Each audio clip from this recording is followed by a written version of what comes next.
بسم اللہ الرحمن الرحیم۔ حاضرین و سامعین، مالدار اور دولت مند بننے کے لیے بہت قیمتی مجرب اور بہت بیش بہا قیمتی وظیفہ پیش خدمت ہے۔ آج کی دنیا میں ہر شخص جن مشکلات سے دوچار ہے ان میں سب سے اہم مسئلہ دنیاوی اخراجات کی اور معیشت کی کمی اور اسباب کی دنیا میں مال کی کمی ہے۔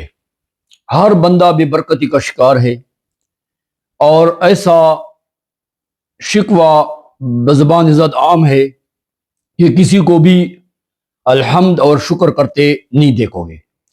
بہت قلیل لوگ ہیں جو حالات کا رونے کی بجائے اپنے اعمال سے اور اللہ تعالیٰ کے تعلقات اور معاملات سے اور ذکر و اذکار سے اپنا لنک جوڑتے ہیں اور ڈائریکٹ اللہ کے خزانوں سے مانگتے ہیں اور اللہ کا شکر ادا کرتے ہیں۔ محترم حاضرین و سامعین، ایک وظیفہ ہے، میں نے پچھلے سال رمضان المبارک میں ایک مرید کو بتایا تھا۔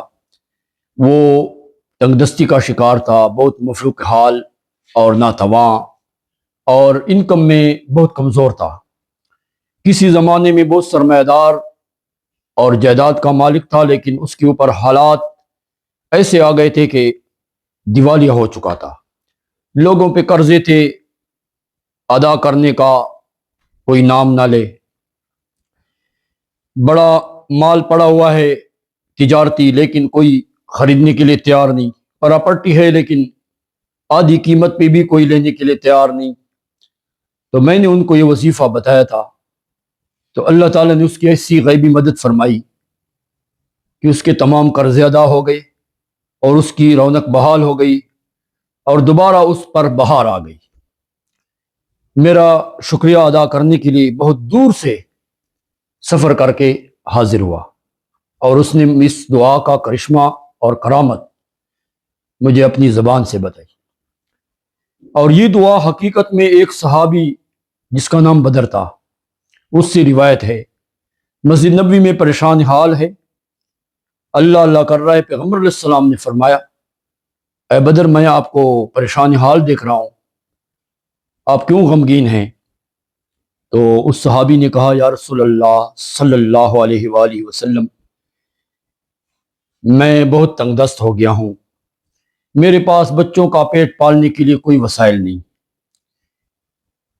میری تنگ دستی اور مفلوق الحالی کا یہ حال ہے کہ میں اگر مسجد سے نکلوں تو قرض خواہ لوگ مجھے رسوا کرتے ہیں۔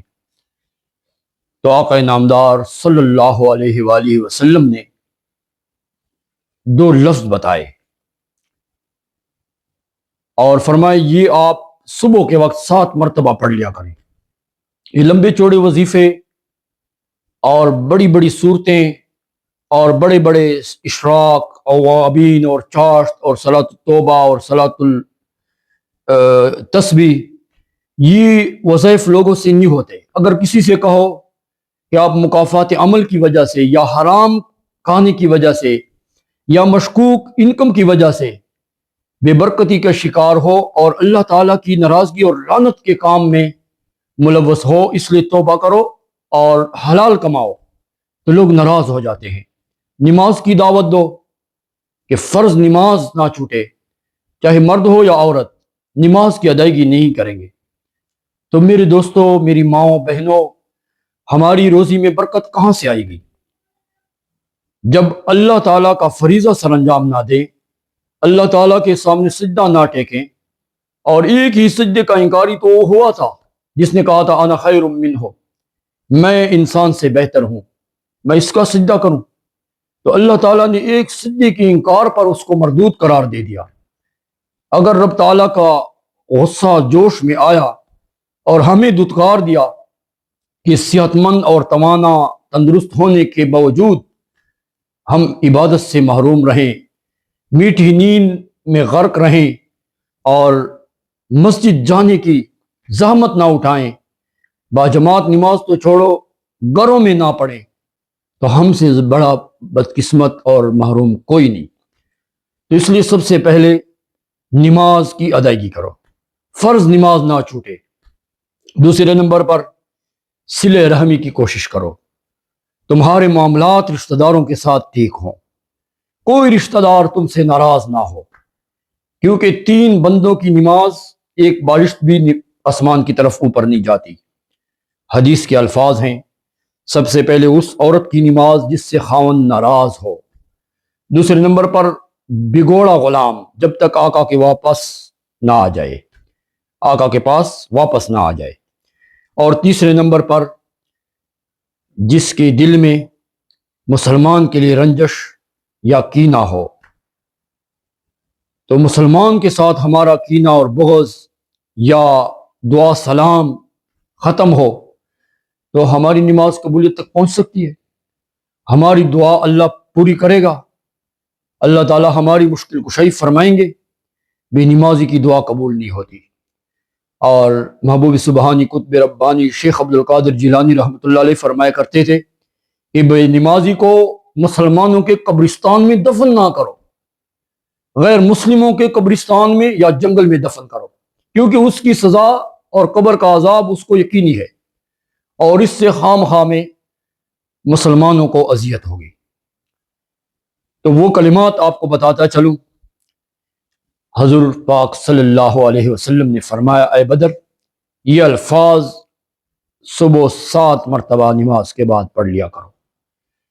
بسم اللہ علی نفسی، بسم اللہ علی اہلی ومالی وولدی، کتنے آسان الفاظ ہیں، مختصر ترین۔ یہ اگر آپ صبح و شام تک عدد میں پڑھو، اگر آپ کے پاس فرصت ہے تو 31 دفعہ، 99 دفعہ یا 111 مرتبہ صبح و شام پڑھ لیا کرو۔ ہر مسلمان مرد عورت کو، خواتین حضرات کو اذن ہے، اور میں کون ہوتا ہوں کہ میں آپ کو اجازت دوں، اذن دوں؟ میں اس قابل نہیں۔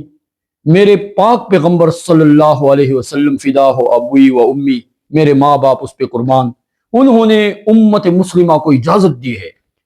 اور یہ بھی الفاظ مجھ سے رہ گئے کہ وہ بدر کچھ عرصہ بعد حضور پاک صلی اللہ علیہ وسلم کے پاس آیا، گھوڑے موڑے پہ سوار تھا، شان شوکت اور تمطراق سے حاضر ہوا، اور بڑے اس کے ساتھ نوکر چاکر تھے۔ حضور نے فرمایا، آپ وہی بدر نہیں جو مسجد نبوی میں پریشان حال بیٹھے تھے، اتنی وسعت، اتنی مالداری؟